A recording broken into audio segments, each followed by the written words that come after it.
देवों के देव महादेव को क्यों आना पड़ा अदालत में गवाही देने। ये घटना आज की नहीं बल्कि 40 साल पुरानी है, जब एक संत वृंदावन में रहा करता था और वो रोजाना शिव मंदिर के सामने जाता और मंदिर के बाहर पड़ी मिट्टी को तिलक के रूप में माथे पर लगाकर वापस लौट जाता था। लेकिन वह कभी भी मंदिर के अंदर जाकर शिवलिंग की पूजा नहीं करता। वहां रहने वाले आसपास के लोग उन्हें जज साहब कहकर पुकारा करते थे। एक समय एक व्यक्ति वहां के मंदिर से पुरोहित से पूछा कि आखिर उन्हें यहाँ के लोग जज साहब कहकर क्यों पुकारते हैं। तब पुरोहित ने सारी घटना बताई। पुरोहित ने कहा कि यह बात कुछ समय पहले की है, जब एक गांव में भोला नाम का एक व्यक्ति रहता था।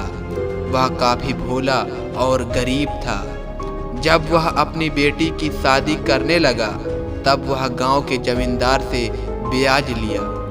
जब भोला ने कर्ज लिए सारे पैसे सूद समेत जमींदार को वापस कर दिया, तब जमींदार ने उन्हें एक कागज दिया जहां लिखा था कि भोला ब्याज सहित सारे पैसे चुका दिया है। जिसके बाद जमींदार ने भोला से कहा कि कागज को ध्यानपूर्वक पढ़ लो। जब भोला ने कहा कि जो भी हो मेरे भोलेनाथ जाने, ऐसा सुनकर जमींदार के मन में लालच भर आया और वह धोखे से कागज को बदल दिया। कुछ वक्त बीतने के बाद जमींदार भोला के खिलाफ अदालत में केस दर्ज कराया। कहा भोला ने कर्ज लेने के बाद पैसे नहीं दिए हैं। केस के दौरान भोला ने काफी पूछताछ किया, जहां भोला ने अपने तरफ से वह कागज पेश किया जिसमें लिखा था कि भोले ने अब तक सारे पैसे नहीं चुकाए हैं। यह सुनते ही भोला ने कहा मैंने सारे पैसे चुका दिए। तब जज साहब ने भोला से पूछा कि जब आप पैसे चुकाए थे तब वहाँ कोई और मौजूद था। तब भोला ने कहा कि जब मैंने पैसे चुकाए थे तब वहाँ मेरे सिवाय वहाँ केवल भोलेनाथ थे। तब अदालत ने भोलेनाथ को अदालत में पेशी करने के लिए चिट्ठी भोले के गांव भिजवा दी। अगले दिन अदालत में एक बूढ़ा आदमी पहुंचा जिसने गले में रुद्राक्ष माला पहना हुआ था।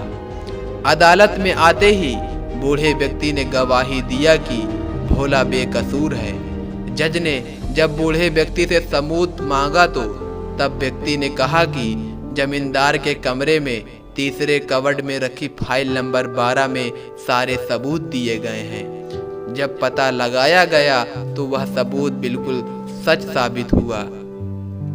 यह बात जज को काफी अजीब लगी। तब उन्होंने भोला से पूछा कि आखिर यह व्यक्ति कौन है। तो भोला ने उन्हें सारी बातें बताई, जिसके बाद जज साहब सच्चाई जानकर दंग रह गए और वह पछतावे में आकर संत की जिंदगी जीने लगा। दरअसल जज को पछतावा हुआ कि उसके अदालत में साक्षात भोले जी पधारे और वह उनसे सवाल जवाब कर रहा था और यहाँ तक कि वह भोलेनाथ के सामने कुर्सी में जमकर बैठा रहा।